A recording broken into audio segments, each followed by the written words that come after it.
Steve is very sorry that he is not able to be with us and very grateful that he has the opportunity to share some thoughts. And I spoke with him and said, I need to share your thoughts. I don't want to share thoughts that I think you might say. So I am going to share with you what Steve wrote for this evening. I first want to thank the Lincoln Academy for this humbling honor. To be connected to the name and legacy of Abraham Lincoln is a very, very high bar, and I pledge to strive to live up to his character and integrity. I believe there are two variables that separate success and failure, luck and perseverance. So I'll begin with luck and a few stories.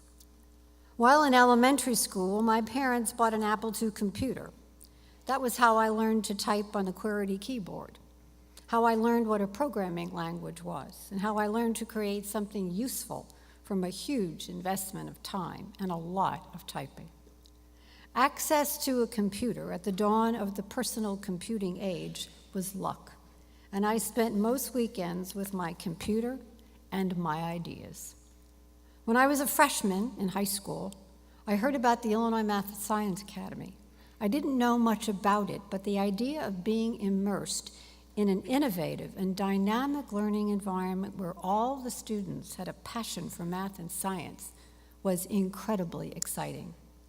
So in 1993, I moved into my dorm room at IMSA and found unexpected treasures. My own computer and modem, access to Netscape, an early browser, my own email address. I became addicted and realized how lucky I was to have access to the internet at 15. Computer science at the University of Illinois in Champaign-Urbana was the next chapter, and here the entire spectrum of computing opportunities opened, and I was surrounded by those who had similar passions in programming. Then when PayPal started, I was asked to join the team. Now that was very lucky. Elated, I suspended my studies at the U of I, packed enough clothes for 1 week, purchased a ticket from O'Hare to San Francisco, gave my car to my brother, and headed to Silicon Valley. PayPal had an incredible leadership team, now iconic names: Max Levchin, Elon Musk, Peter Thiel. We grew, took PayPal public, and survived the dot-com crash of 2000. Again, I was lucky. Lucky to have known a group of people from the U of I who were working on a new startup, and very lucky to have seen the entire life cycle of a company beginning at age 20. And then I met the guy who would become my partner in creating YouTube, Chad Hurley. We collaborated on several PayPal projects while at the same time meeting almost every day in a small coffee shop in Palo Alto to talk about what we wanted to do next. We finally arrived at the idea of streaming videos, which at the time was practically non-existent and stamped with impracticality. But we decided to change all that and pivoted quickly. YouTube grew faster than any company at the time. So we needed experienced staff, but we didn't have funding. So I paid everything off on my personal credit card, burning my savings. We needed to scale, and we were running out of capital. So we reached out to a well-known venture capital firm, and our first round of funding enabled us to continue. During this time, everyone worked around the clock, any hour of the day or night, weekdays, weekends, meetings at 2 a.m. on Saturday night, staff rotations of 30 hours, 20 hours of work, and 10 hours of sleep.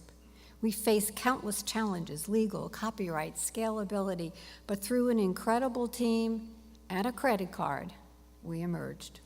The list of lucky was very long. As I look back, however, I understand that luck is only part of the story.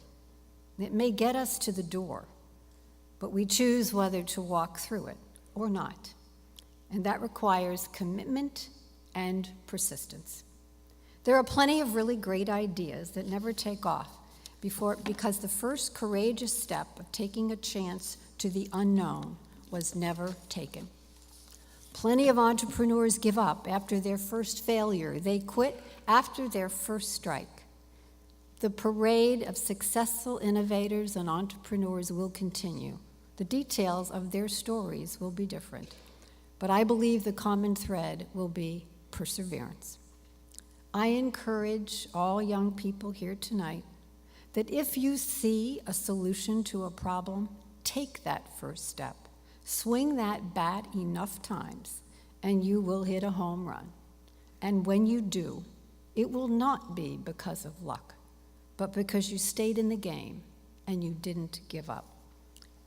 I said when I started that there are two variables separating success and failure, luck and perseverance.